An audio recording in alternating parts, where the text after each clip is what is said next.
Hello, good morning, everyone, and welcome to our energy transition webinar. I'm assuming everyone can hear me loudly and clearly, and hopefully even see me.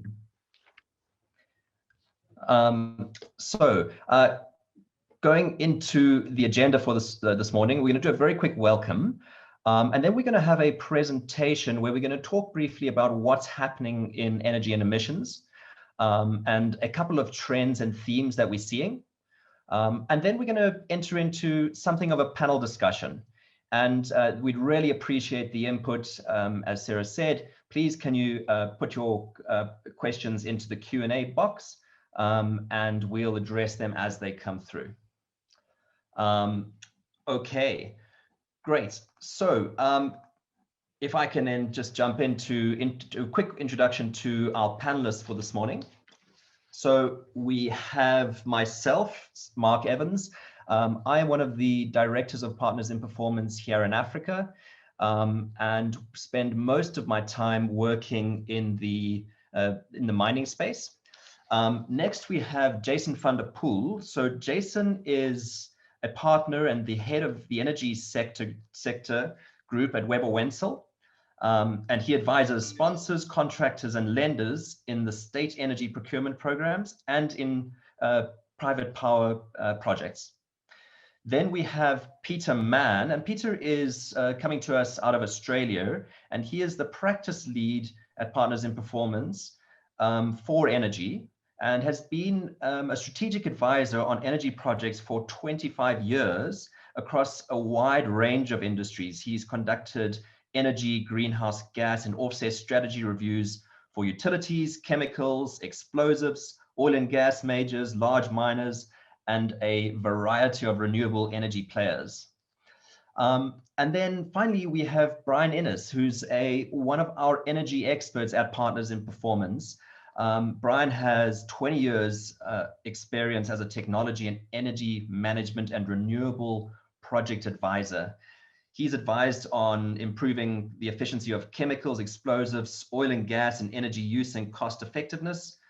Brian has led the technical and commercial, he was the lead technical and commercial advisor for a $100 million Western Australian energy project that achieved the highest renewable energy fraction of its kind using wind, solar batteries, and gas engines. So Brian comes with a huge amount of experience in this space, and so I'm sure we're going to have some interesting questions for him.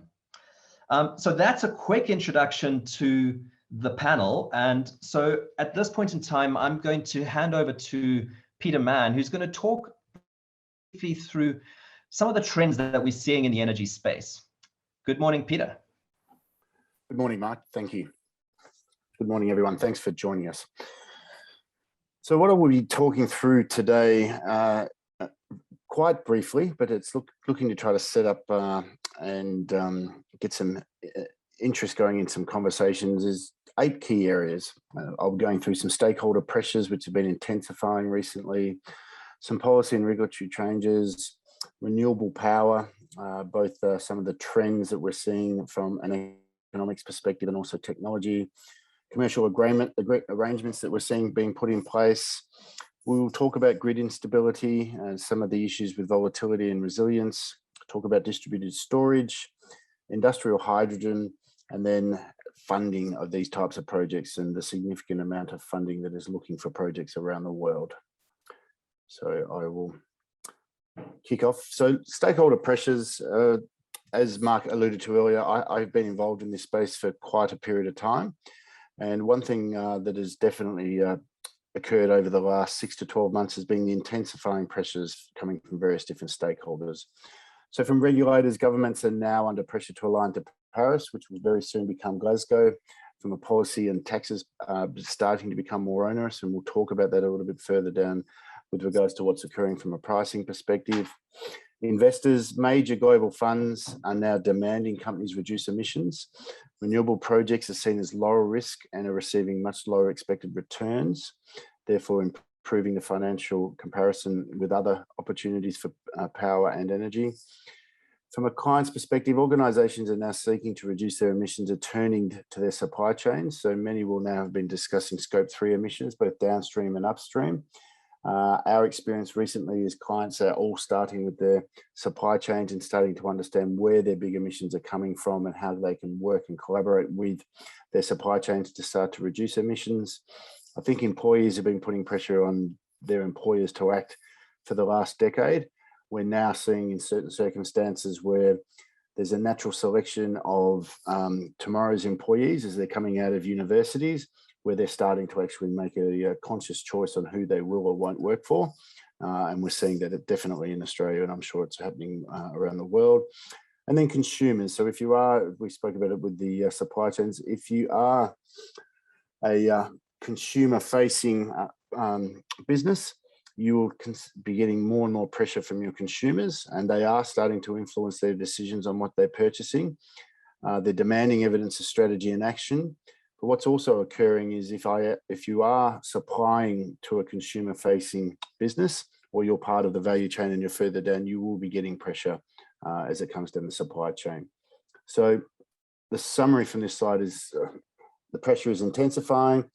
The expectation is to have a credible, tangible emissions reduction roadmap looking to 2030, backed by real initiatives that you can actually be measured against. This slide is just showing some examples of what various different businesses are setting in terms of their targets. Many of us will have seen and read the IPCC report that came out recently, which was talking about 1.5 degrees and 2 degrees. We're seeing more and more instances of our clients now setting science-based targets. And in summary, setting a science-based target means that you need to accelerate your emissions reduction pathway. So our view is post Glasgow this year, we'll start to see the horizon of 2050 being pulled forward to 2040 at a minimum, and also an expectation that you will have a plan in place that will achieve significant emissions reductions by 2030. I'll carry on to the next one. Policies and regulation. This is a really interesting one, especially being in Australia where we don't have a consistent policy from a federal and a state level. But if you look at it from the African perspective and you look at local policies and global policies, what we're actually seeing is a convergence of the two. So if you look back in time, 2016, signing up to the Paris Agreement and the various different climate change bills and policies that have been put in place up until 2021, a key one on the right-hand side is this carbon border adjustment mechanism, which is basically Europe looking to propose a carbon tax on related imports. And from that perspective, and Brian and I were talking about this before the call, that it's very unlikely that a government is going to want their businesses to be paying a tax to a foreign government. So what we're seeing is many governments are now starting to adjust their own policies to look to try to help with their own businesses start to go down the emissions reduction pathway to prevent them actually having to pay a tax to an external government. So a key area to watch. I think the Net Zero Ambitions EU is looking to cut carbon emissions 55 by 2030. The UK has announced 78 by 2035. What I think you'll see more and more of for the rest of this year is more and more governments coming out with policies that are more and more aggressive to reduce their emissions. And my view is 2040 will be a new target that many will be looking to try to achieve net zero by, and greater than 50% by 2030. And I also believe there will be more carbon border adjustment mechanisms or taxes when the Europe and US start to put those in place. If you are supplying, whether it's directly or indirectly into those two key markets, which many parts of the world are, you will be looking to, if you aren't able to reduce your emissions, there's potentially a tax that's going to be placed on your product and or service. Renewable solutions are typically the most effective way to decarbonize your power supply quickly. If you have a look at this graph and look at what's possible, we're typically able to, with many mining groups around the world that we've worked with that are offsite and on-site, target between 60 to 80% reduction in their emissions by transitioning to renewable energy. So it is a significant impact, and it is typically NPV positive, driven primarily by a reduction in the costs of both wind and solar and battery storage, or all three, and also a significant reduction in the expected returns on the money that is looking to fund these types of projects. So all in all, you can see that an increase in renewable options, decreasing cost of technology. We're also seeing a reduction in the risk, or the perceived risk and contingency put into these projects through deployment and delivery from construction to operational readiness into operation. We now have enough of these projects that have been deployed globally where that risk is now being reduced. And so we're now getting into a position where we're getting significantly decreasing payback periods, and putting aside the emissions benefit that you get, it is actually good business to start thinking about transitioning to a more reliable and resilient power supply that you can either generate yourself or you can generate through someone else.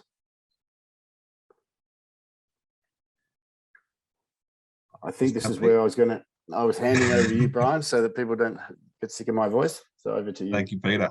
So look, once you've decided to go renewable, there's really three main ways that people are going and getting that. There's the first way really is to go and sign a power purchase agreement with providers of renewable energy, and it's built somewhere off site, and then use wheeling or some other using the grid to get the energy to you, depending on whether it's a wheeling agreement or a more natural grid agreement. In that case, the offtake has no ownership, and it's really a contractual relationship. So the way to think of those is basically it's a hedging product more than anything else. It's a contractual hedge. The next option is to go find somebody who wants to do it on your site. The power provider then provides you an offtake from that. It's a behind the meter offtake generally, but they build and own. It can have a change of ownership at the end of that, which is the boot structure. So you don't take initial ownership, but you can have ultimate ownership. And then the third way clients look at it is to do it all themselves. Which basically is they buy it, they build it, they design it, and then they take full ownership at the beginning of the plan, and they get the benefit of the full cash cost reduction at least, because it's all done as part of their capital program. The core differences between the two really, or the three, is the first one is, again, it's a contractual hedge. The independent power producer on site or the project ownership does give you some physical hedging capability. Now that becomes valuable when we go to the next slide. Thank you, Sarah.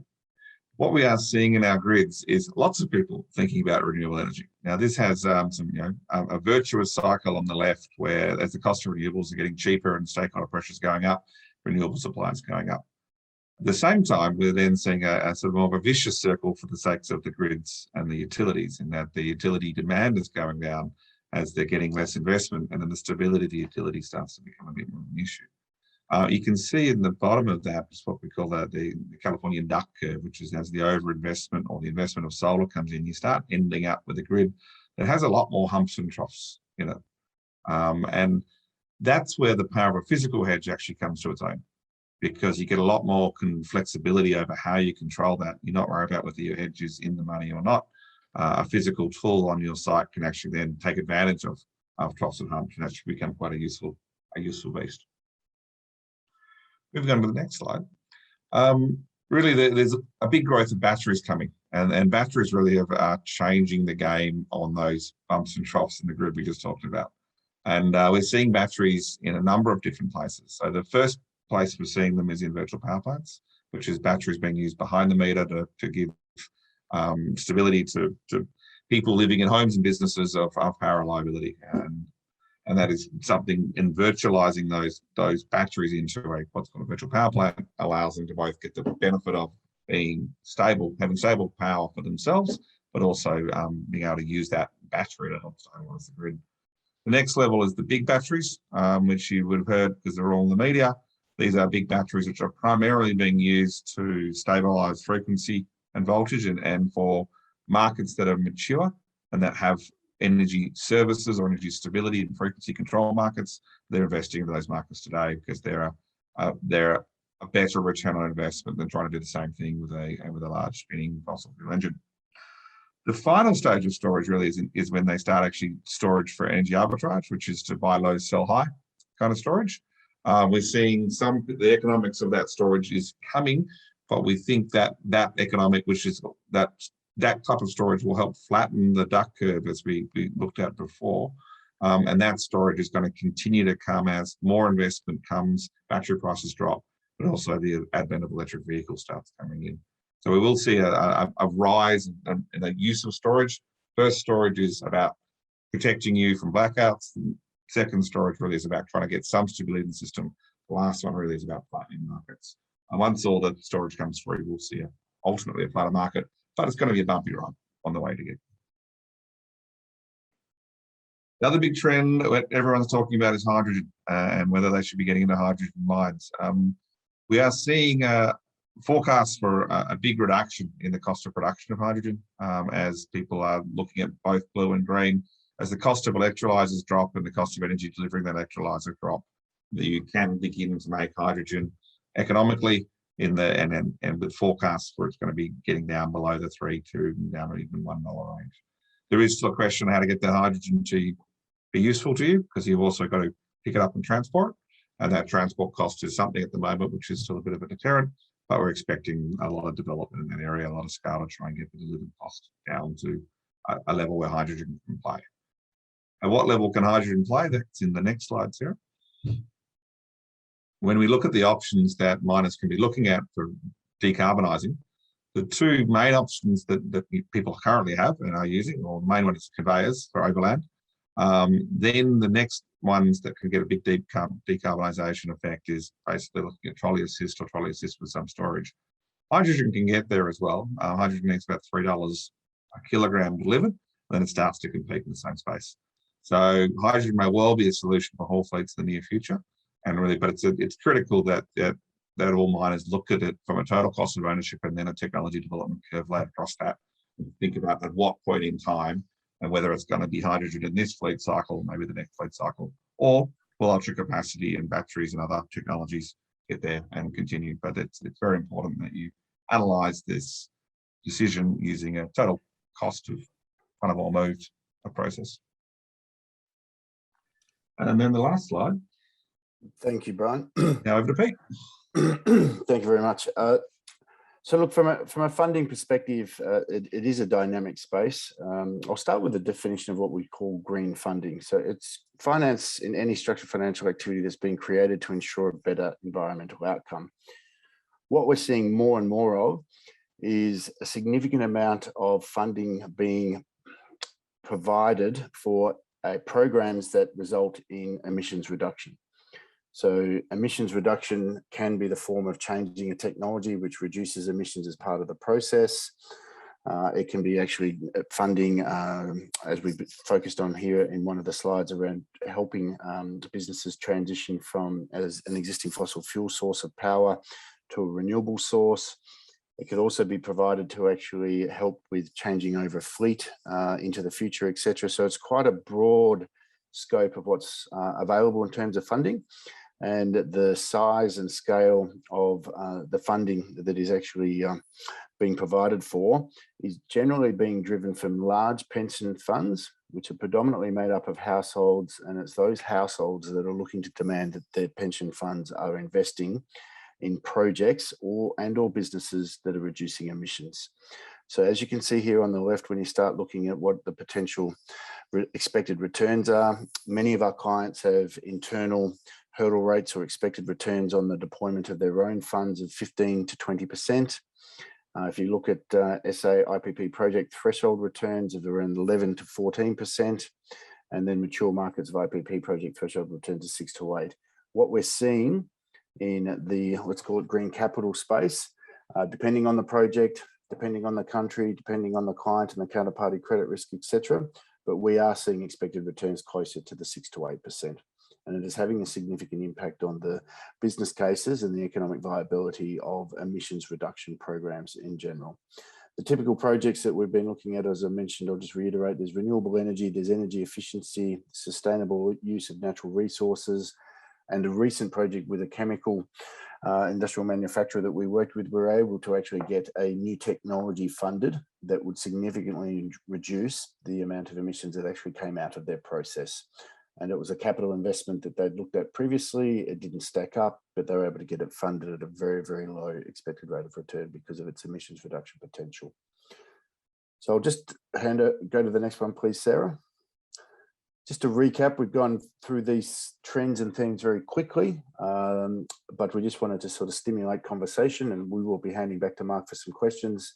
Key ones again to reiterate: stakeholder pressures, policies and regulatory changes, the changing economics and technology trends of renewables, the commercial arrangements that can be put in place, the issues around grid instability, and how to mitigate against that risk, distributed storage, industrial hydrogen, and as I've just talked about recently, just the funding that's available. So wrapping all of these up, we're obviously sitting in the bucket that the time to act is now, and we believe that the business case for that action is extremely compelling when we typically do the work that we do with our clients. So back to you, Mark, for the panel discussion. Great, and thank you, Peter. Thank you, Brian. Certainly there are a lot of interesting things going on in the market at the moment. And as I think a lot of the people on this call would know, this is really a hot topic.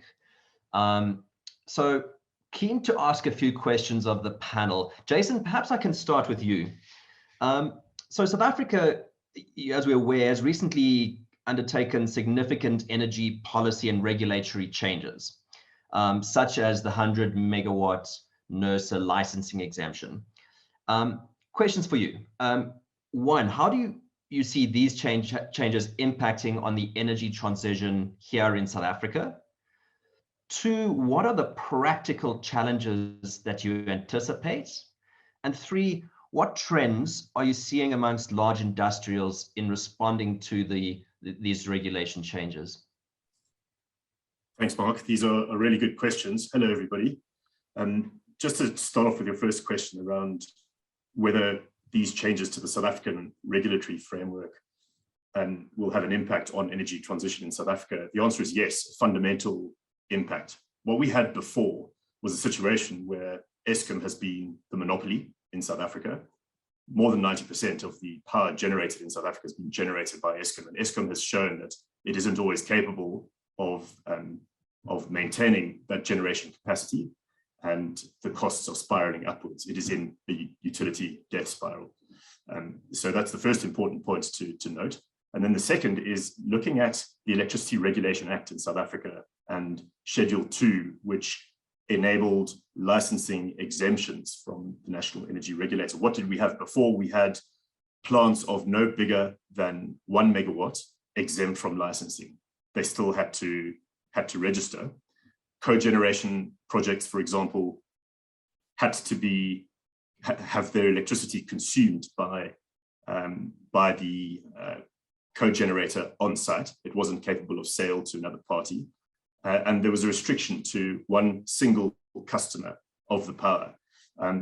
So that was the environment that we were in before this quite significant change. Then flash forward to 10th of June 2021, where Cyril Ramaphosa announced that he was going to make this significant step, which was to achieve a stable and secure energy supply by raising this licensing cap to 100 megawatts. So what does that do? Why is that fundamental? It strips out a whole process of wading through red tape for heavy energy users, corporates, miners around South Africa, from having to apply for a generation license with NERSA, and allows them to generate their own power up to 100 megawatts without the need to license. That's quite seismic. It allows for an opening up of this market. It, in a sense, breaks Eskom's monopoly and allows for a diversification of our energy market, a liberalization. So this is a first very important step to liberalization. So to answer your first question, does it have an impact on the energy transition? To the points that Peter and Brian made about net zero and pressures on all companies, especially miners and heavy emitters, this is going to allow them to migrate to green energy and mitigate that risk. And there's a lot of pressure on them to do so. What do I think are the practical challenges that I anticipate? I'd see a couple. The first is that there is the licensing exemption for these projects up to 100 megawatts, but there is a requirement that those projects still register. We don't know yet what that registration process is going to entail. So that's quite an administrative thing. We've had some very positive signals from NERSA to say that the registration will be an administrative process. It won't involve the application of a discretion by the National Energy Regulator of South Africa. And so that seems to be good news, but there will be some requirements, like you'll have to show your power purchase agreement, you'll have to show your grid connection agreement, and have those looked at by NERSA. And hopefully it'll be a box ticking exercise. And indications are that it should take no longer than 60 days to achieve that registration, not dissimilar from the registration that currently exists. So I think that's quite good news. So maybe not as much of a potential challenge as all that. I think the second big challenge is wheeling. Eskom has presented quite a bit recently on wheeling, and Eskom's message is wheeling is easy in South Africa. We've got rules that are published on our website and are applied to the 12 or so wheelers of power that currently exist in South Africa. So that's quite good news. Where the news isn't so good is that there isn't standardization across municipalities. Many municipalities run their own grids, and so there isn't a commonality of rules and tariffs as regards how generators and purchasers of power might use those municipal distribution grids. No standardization, no standard costs, and no standard methodology. And I think that's an issue that's going to need to be looked at and solved. Hopefully there could be a regularization of these things. I'd say a further issue is grid instability. Eskom's released a report called the GCCA, Grid Connection Assessment, which reveals that in the Northern Cape, which is the place in South Africa where there's the best solar irradiation, but there's no grid connection capacity in that province anymore. And that presents quite a big obstacle, especially for those wheeling PPAs, where, for example, a miner in Mpumalanga province wants to wheel power from the Northern Cape. It simply won't be able to do that for the foreseeable future. Its projects will have to be somewhere where there is grid connection capacity, but by necessary implication, a slightly weaker solar resource, solar irradiation. I'd say another practical challenge might be the restructuring of Eskom. Not so much a challenge as much as uncertainty surrounding how that's all going to look. Yeah. So that's the second question around practical challenges. I'd say just to respond to your third question, which was what trends are we seeing among large industrials? Weber Wentzel has about 150-year history in South Africa and grew up servicing mining companies back in the 1800s and retains many of those clients today. And it's quite embedded in the fabric. And what we're seeing from many of our clients is the enormous pressure that Peter and Brian alluded to earlier around decarbonization, looking at their emissions, looking at the requirements of Europe, USA, the developed world, and the sale of their projects, and realizing that they need to move towards carbon neutrality. They need to transition. So that's the first major trend we're seeing. Hence, my belief that this webinar is very well timed and the topic is spot on. The second is the procurement of green energy through those mechanisms that I think Brian referred to earlier. The trends we're seeing are precisely those.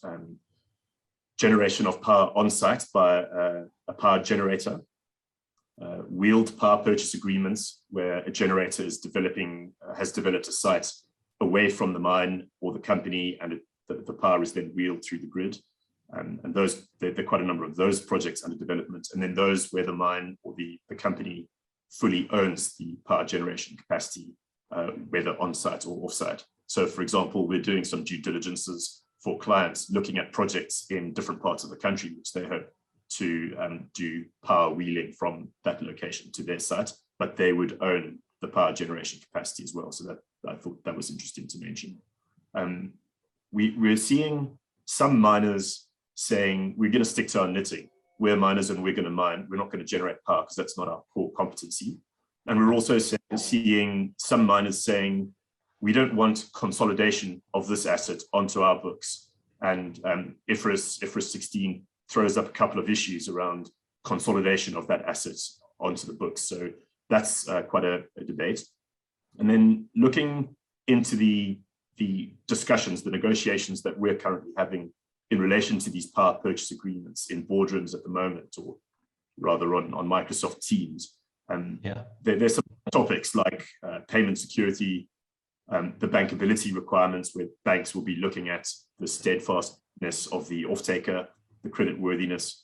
The termination regime is often very tricky. Questions of what happens when there is an early termination. What does the off-taker need to pay as a termination payment? Will it cover all of the debt? Will it cover all of the equity? What part of the equity will it cover? Will it give people, the equity holders, or will it give the IPP the opportunity to find an alternative generation or an alternative off-taker? Things like system events where the grid is shut down, force majeure, those risk allocations can be quite tricky. So for example, if a project is connected to the ESCOM grid and the ESCOM grid goes down, it's neither the fault of the seller of the power or the buyer, then that risk somehow has to be allocated. And then finally, we're also seeing a fair amount of hydrogen related activity where certain miners are looking to do hydrogen conversion of mining trucks. And certain of the corporates that we serve are looking at green hydrogen facilities using clean energy. So those are the sorts of things we're seeing, Mark. Great, Jason, and thank you. And I mean, as you say, there's a huge amount going on and a lot of complexity. And so certainly that's why we like to partner with the likes of yourselves in these conversations. So thank you very much, Jason. Just a reminder to everyone that if you do have any specific questions, please do just pop them into the Q&A box, and then we should receive them and we'll address them. So maybe moving on to you, Peter. I mean, there's a lot of commercial arrangements available to contract renewable power, and we most recently have seen a lot of a mix of sort of on-site generation or wheeled power purchase agreements. Peter, in your experience around the world, what are you seeing in terms of big industrials? What sort of contracting options are industrials taking on board, considering their risk profiles, considering the economics of the projects? Great question, Mark. I think Jason gave a great update into some of the concerns and risks that he's dealing with. From a broader perspective, look, I'll probably put it into, there's two key areas that our clients are looking at with their emissions reduction transition. There's the economics piece. So, can we actually move through this transition and not under the significant cost impost? And then the other one is the reliability and the resilience of the power they're getting. So we're seeing a trend more recently. Often, as you mentioned, when we look at all options, and in many cases we'll sequence and time what I'll call a hybrid solution, where they might have a PPA in place for a period of time, which enables them to start thinking about how they might build out a renewable project. So that PPA will definitely have some green component to it, or a lower emissions component than if you are on a coal-fired grid. And then the buying time, so 3 to 5 years is often a timeline that we're seeing for those. And then during that time, many of our clients, and Jason did bring up the point that many historically have seen power as a process they had to undertake to contract and negotiate an outcome. So in many instances, you were limited by where you could get your power. You're often a price taker or supply taker, and you did your best to get a solution which was your best outcome, and that hedged away all those risks. Now with the reductions in capex of the total costs of renewables and the drive to reduce emissions and the expansion of what we've been doing with these types of projects in disturbed land and behind the fence projects, is it's broadened their choice. So as part of looking at the various options, There is the green PPA piece. Many are starting to look at that as a short-term solution as they start to think what is the best option and the choices available to them. And we're then seeing them go through and build a business case to looking at doing some behind the meter options for renewable penetration projects, and we're seeing more and more of this recently, actually collusion between industry. So many instances, if you're in a large industrial area, you will have some neighbours who are going through similar transitions and are under the similar pressures that you can collaborate with and potentially build a project where you de-risk and diversify the project itself and potentially come up with a better economic solution. You could also start to think about how you might share land, share infrastructure, share funding, etc. Now that works to a point where if you have too many stakeholders and participants, you potentially add complexity, and the complexity results in delays and time and some other complications. So what I think is the more recent trend is businesses looking at this is something we need to do we need to make a commitment to do in the next 12 to 24 months. What is the best for that business depends on the type of business they have, where they're getting their power from, where they are in terms of their procurement and contractual process for their energy today. But I think when you roll that in, a typical response is to start to think, well, what can we do in the short term, whether it's go spot or whether it's go to a shorter term green PPA that enables us to have the time for planning, where we're going to move to a system where we will be looking at a typical as a build, own, operate and transfer using third-party green funding, doing it either on our own or doing it in partnership with another entity that is located very close to us. And I'm also finding that it's not necessarily, the restraint is not about whether or not they're a competitor of ours or not. Often we have clusters and often competitors fall within those clusters. We're seeing this in this instance. They're seeing it as something strategically important and willing to participate and actually collaborate with competitors. But I believe over the next couple of years that you'll see more and more businesses looking to de-risk themselves as counterparty and customers of these projects, and then look to execute them. Yep, thank you, Peter. I think that's a solid answer. Maybe let's shift tack a little bit here, and Jason, I might sort of jump back to you. We have a question from Renell, who I think is from PPC. Question being, having the project off the balance sheet is an important requirement for us. And that's not the first time, Renell, that we've heard that. We hear that quite often.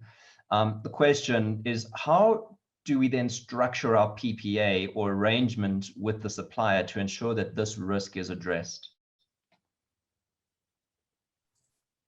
Thanks, Mark, and hi, Renell. Thanks for your question. I'm working with some of your colleagues in Zimbabwe at the moment on their power purchase, and actually this same question has come up there. In many of our discussions with clients in the space, we've worked hand in hand with accounting firms and the auditors who examine IFRS 16 and see where the risk lies in relation to consolidation. And one of the areas that is a hotspot is the refinancing clause. If there's an opportunity of the off-taker to share in refinancing gains, to share in that upside benefit, there is a consolidation risk. So there has been a debate in a number of our streams of negotiations on PPAs around deleting the refinancing clause or removing the right of the buyer to benefit from refinancing upside. So that's the one arena. There are a couple of other interesting clauses that have crept in that have led to consolidation risk, among others. One of them is a kind of a market disruption clause, where if there's a change in financial markets, it gives the buyer the right to certain upside benefit. And where there is that sort of upside benefit, that again is a trigger that has been drawn to our attention by the auditors as prompting a consolidation risk. So my recommendation is to make sure that in your projects you've engaged an auditor very familiar with IFRS and IFRS 16. Look out for all those pitfalls in the power purchase agreement that trigger consolidation risk and make sure that you avoid them systematically. Thanks, Jason. Renell, I hope that addressed your question. Let's let's move on to another very hot topic, and we're hearing a lot about it in the media, and that's hydrogen. And certainly hydrogen is seen as one of the key elements of in the decarbonization journey. And in South Africa, there's even talk of the hydrogen valley, so to say, as a mechanism to identify hydrogen projects and to sort of kickstart hydrogen technology. Brian, for you, question: how are we seeing the hydrogen conversation unfold globally? And what are the opportunities for mining companies in hydrogen? This hydrogen valley is literally opening up globally as we speak, and every time I talk more to people, I hear about another country that's developing a hydrogen valley. I think that's probably one of our core things we see, is that the monopoly on the wind and the sun is really not, is not there. And there is wind and solar resources in many parts of the world. So I think we will see, as electrolyzer costs come down, I think we will see green hydrogen ultimately go past the blue hydrogen, where there is a location advantage. That then turns the hydrogen world into really much a local fuel. And so the opportunity for countries to become self-sufficient through hydrogen really is a major step change in terms of the geopolitics of energy. And so I think the evolution of hydrogen will be that we will see most countries have a hydrogen strategy. Some of them will have big, bold plans to become hydrogen exporters. Our view at Partners is that we see it very much as an opportunity for national security of fuel and national consumption of fuel, with the exception that there may be some large ammonia or something like that sites, or potentially steel production capabilities that could come with ready-made hydrogen resources. But the core thing that we're seeing is that electrolyzers are forecast to continue to drop in price. As those electrolyzers drop in price, then the utilization of electrolyzer, or the need to have a high utilization, drops, which allows you to get down to the $1 to $2 per kilogram range. Now, for reference, $1 per kilogram of hydrogen is equivalent to buying natural gas at $8 a unit. So that's kind of the reference tool you can start to use. Okay, great, thank you. There's another question from Renel, and so thank you, Renel. Perhaps I'll ask, and the question is, there are certain companies that purchase renewable energy from IPPs and resell to the consumer. What is our take on this type of purchase agreement as a consumer? Mark, if I may go ahead on that. Please. Well, it's a great question. I think the business model is very much to be encouraged, and in fact, it finds encouragement in the new licensing exemption, the amendment to Schedule 2 of the Electricity Regulation Act that just came out. A couple of interesting points arise out of that new law. The first is a version of the new law came out on the 12th of August, and there's a paragraph 3.5 which talks about resellers of power. And it says the trading of electricity by a reseller, that would be one of these trading companies, is allowed the exemption. It doesn't need to get a license from the National Energy Regulator of South Africa and go through all that red tape, provided the price that it charges isn't higher than the tariff that would have been charged by the holder of the distribution license in that area, whether that's Eskom or the municipality. In other words, you've just got to charge lower than municipal rates and you're allowed to resell. And then it also says that the reseller must have entered into a service delivery agreement with a municipality or a distributor, and the regulator must have ratified the terms of that service delivery agreement. So in principle, not very hard thresholds to meet in order to resell. There is an issue though, in that change to Schedule 2, the Electricity Regulation Act, came out on the 12th of August, but was updated on the 20th of August. There were a number of issues with the first iteration, and the Department of Mineral Resources and Energy listened to those issues and then published an update. But in publishing that update, they made a number of quite awkward omissions, which I believe to be in error. So paragraphs that seem to have fallen out of the regulation, as published in the Government Gazette, perhaps because of typesetting or or some other reason. But one of the key bits of language that have been that's been excluded from the new iteration of that amendment, the licensing exemption, is to do with resellers. So you've got the provision essentially sliced into half, and it doesn't really make a lot of sense anymore. So we're hoping that the Department of Mineral Resources and Energy will quite quickly reinstate the old language or clarify the language. So that's unfortunate.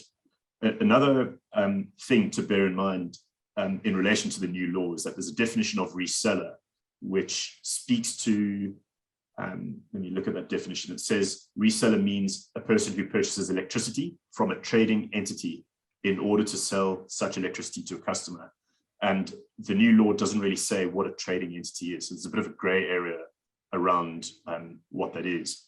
I said before that we've got roughly 12 wheeling contracts in South Africa with Eskom at the moment.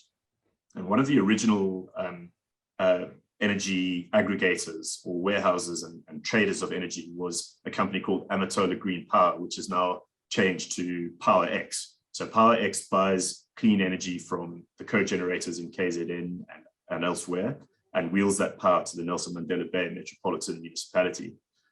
So that is one business that's been able to make it work over quite a sustained period of time. And it has historically been licensed by NERSA, but of course now under the new law doesn't need that license if it is a reseller and if the interpretation of the new regulation actually makes sense. And then second of all, we've got Energy Exchange, who has just, you would have seen from the press, entered into a very valuable deal with, I think, Mediclinic, worth something like 2 billion rand for the wheeling of power and the purchase of power from different generation sources. Energy Exchange is a very interesting business with some very interesting shareholders, and its model will be to buy clean energy and then sell to purchasers as an aggregator and trader. And I think there are lots of benefits to that particular model. I think that regulation, though, needs to make things easier for these companies and make things clearer.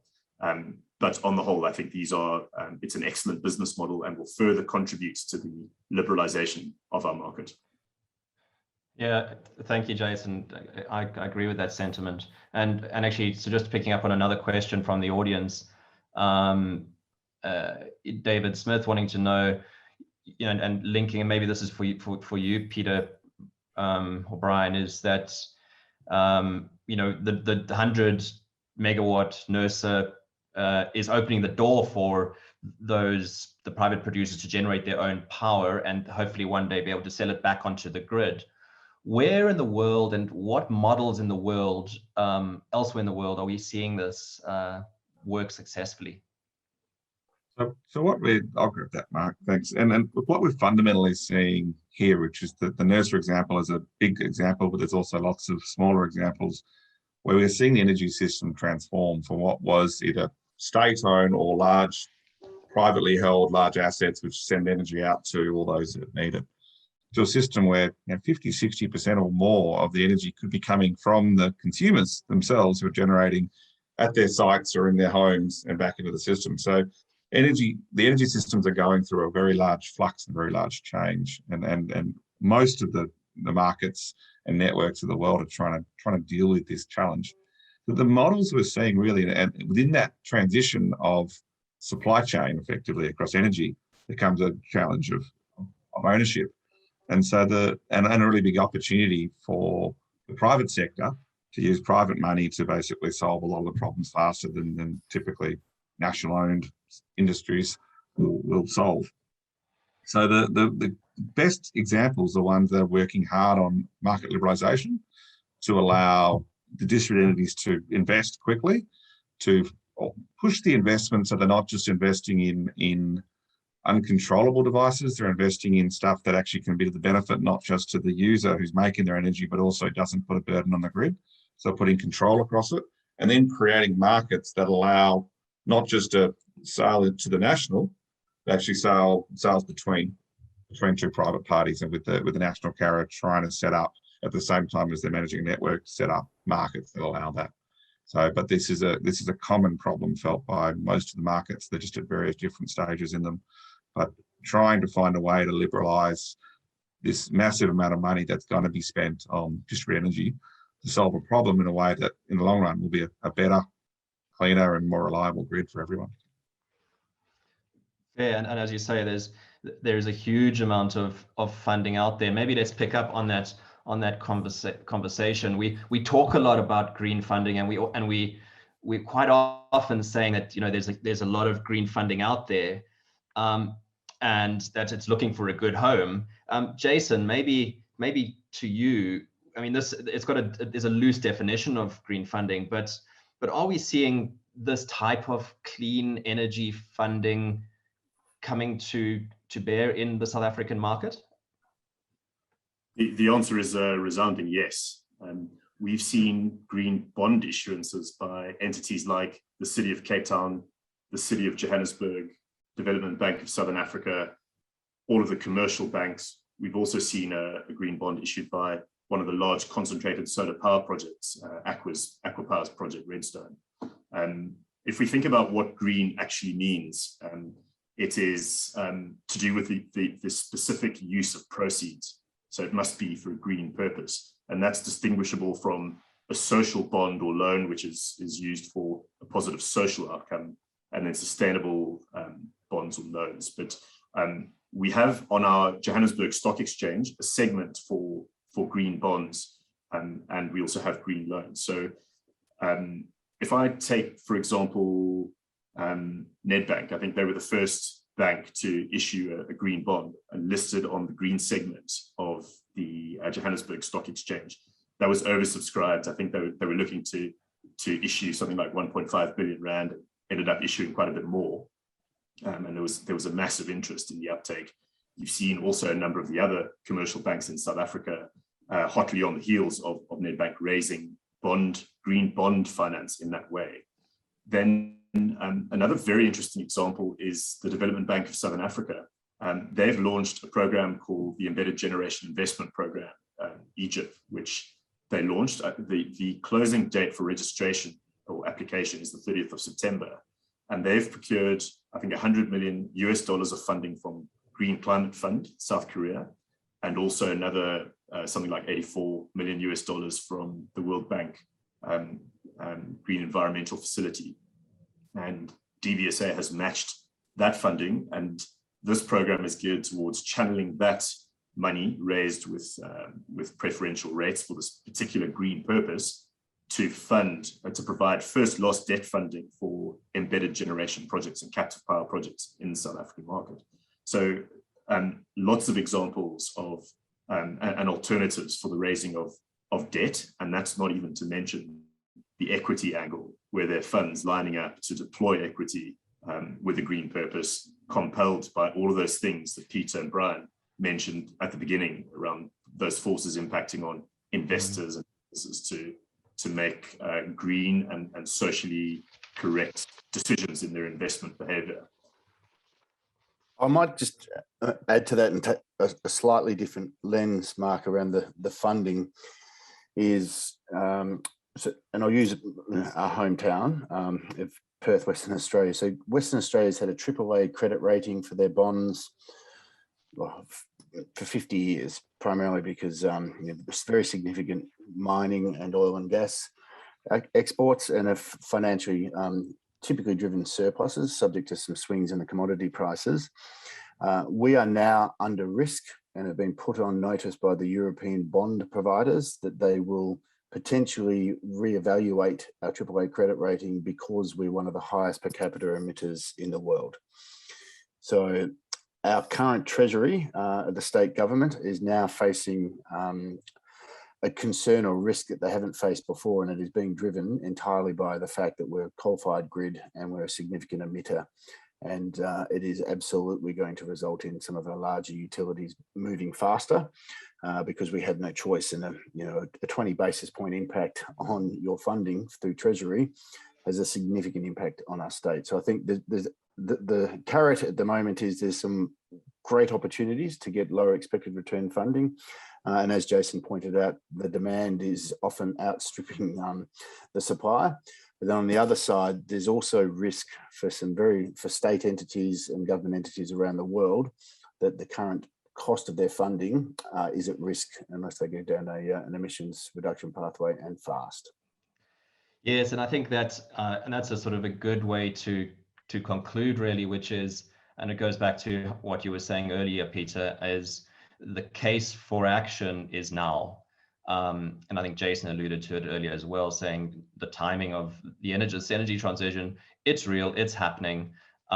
It's pretty exciting, and it's also, there's a lot of complexities. So at that point in time, I just really like to thank everyone, and maybe Sarah, you can just share your screen again, and thank everyone who joined us for the call, and thank you for the questions, and really appreciate everyone's time, and I hope it was a useful conversation.